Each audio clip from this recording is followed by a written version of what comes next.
Bab 23. Gumam-gumam. Oh Tuhan, lindungi aku mohon padamu. Jangan biarkan dia menghinakan aku lagi seperti ini. Kalau memang nasibku seperti ini, baiklah, aku terima. Aku tak akan memakimu lagi karena membuat suratan hidupku seperti ini. Tapi untuk sekarang, tolonglah aku, lindungi aku darinya. Lakukanlah apapun dengan kekuatanmu yang maha dahsyat untuk mengusirnya pergi sekarang. Please. Nada sudah berdoa, memaki dan berharap sambil menutup matanya. Nada sangat ketakutan ketika Radit merebahkan tubuh Nada di ranjang besar di kamarnya. Pikiran Nada sudah kemana-mana. Tak ada satu hal positif pun dalam pikiran Nada untuk Radit. Nada membenci dan mengutuknya. Hingga akhirnya terasa oleh Nada, Radit menyelimuti seluruh tubuh Nada, dan hanya menyisakan leher Nada ke atas yang terlihat. Apa yang dilakukannya? Dia hanya mau melakukan ini. Apa dia hanya mau menyelimutiku? Nada masih memejamkan mata berusaha untuk tak bertatap mata dengan Radit. Nada akhirnya mulai merasa tenang saat kain tebal dan hangat menutup tubuh dinginnya. Lalu Radit melangkah menjauh meninggalkan Nada kembali lagi ke kamar mandi, tanpa berkata apa-apa dan tanpa melakukan apa-apa lagi kepada Nada. Klek, pintu kamar mandi tertutup. Barulah Nada membuka matanya perlahan, masih waspada kalau Radit ada di hadapannya.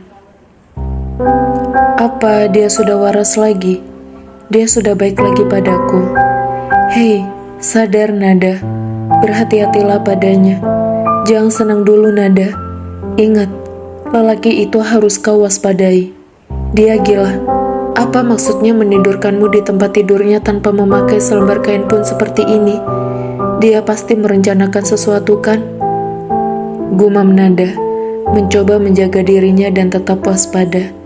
Nada mencoba menahan rasa kesal teramat sangat di dalam hatinya, sambil menatap pintu kamar mandi, menatap benci pada pintu kamar mandi, dan terus memaki seakan pintu itu adalah Radit yang sedari tadi ingin dimaki oleh Nada.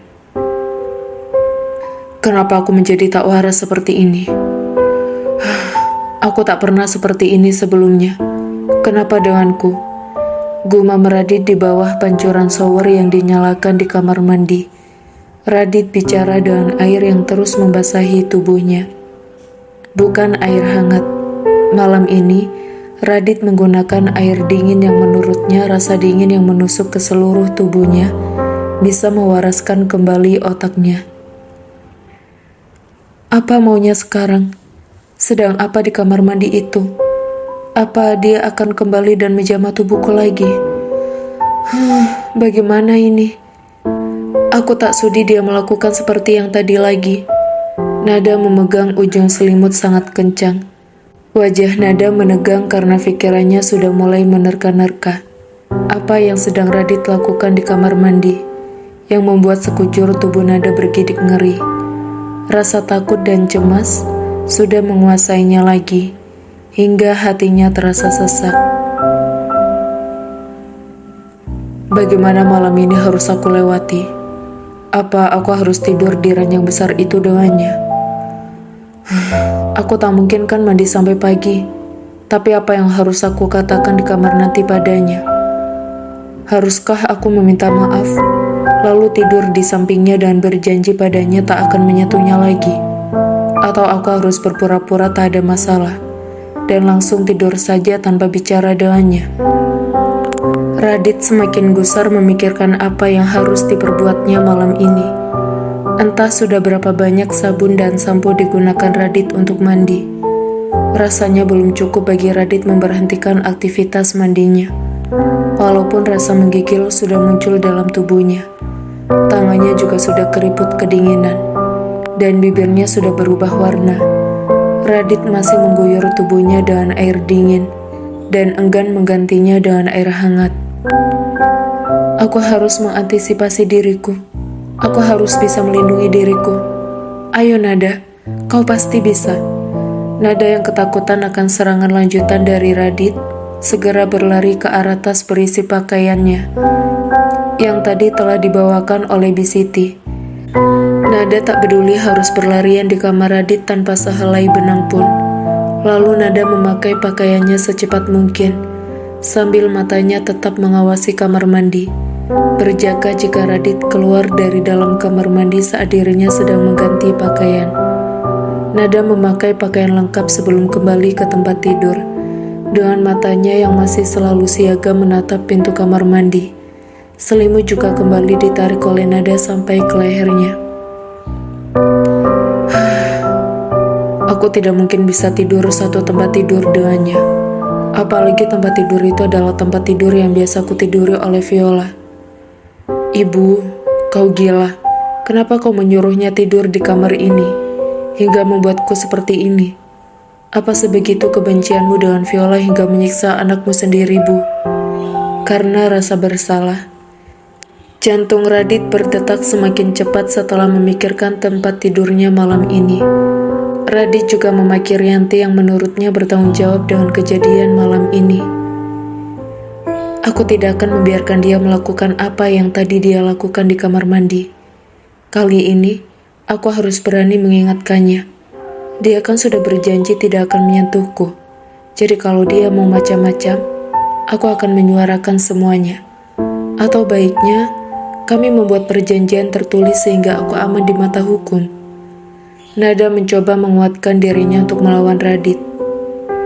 Ayolah Radit, kembalilah waras. Kau tidak bisa seperti ini terus. Wanita itu bukan Viola. Kau jangan sampai terjebak pada permainan sesaat yang akan menghancurkan rumah tanggamu nanti.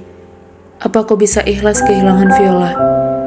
Radit mulai mencoba menyadarkan dirinya sendiri untuk tidak terjebak ke dalam cinta segitiga ataupun perselingkuhan. Radit merasa hatinya selalu untuk Viola.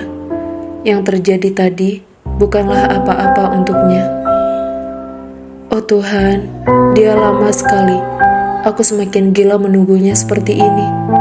Aku tak tahu apa yang dia pikirkan tentangku. Tapi aku juga tidak mau dia melakukan hal seperti tadi padaku lagi. Tubuhku harusnya hanya dewa yang boleh menyentuhku nanti. Bukan dia. Laki-laki yang aku sayangi hanya dewa. Nada begitu kesal dan ingin mencabik-cabik tubuhnya sendiri yang penuh dengan tanda bekas Radit. Viola, maafkanlah aku.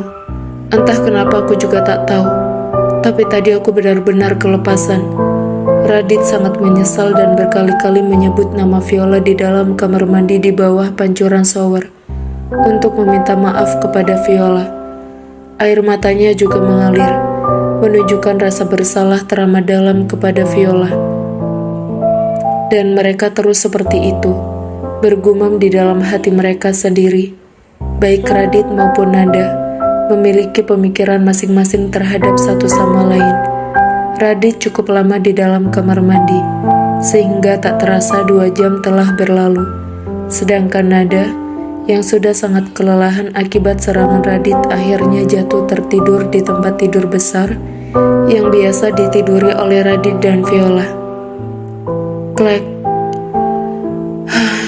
Untunglah dia sudah tidur di sana. Setidaknya aku bisa bernafas lega sekarang untuk tidak menatap matanya. Lalu aku harus bagaimana sekarang?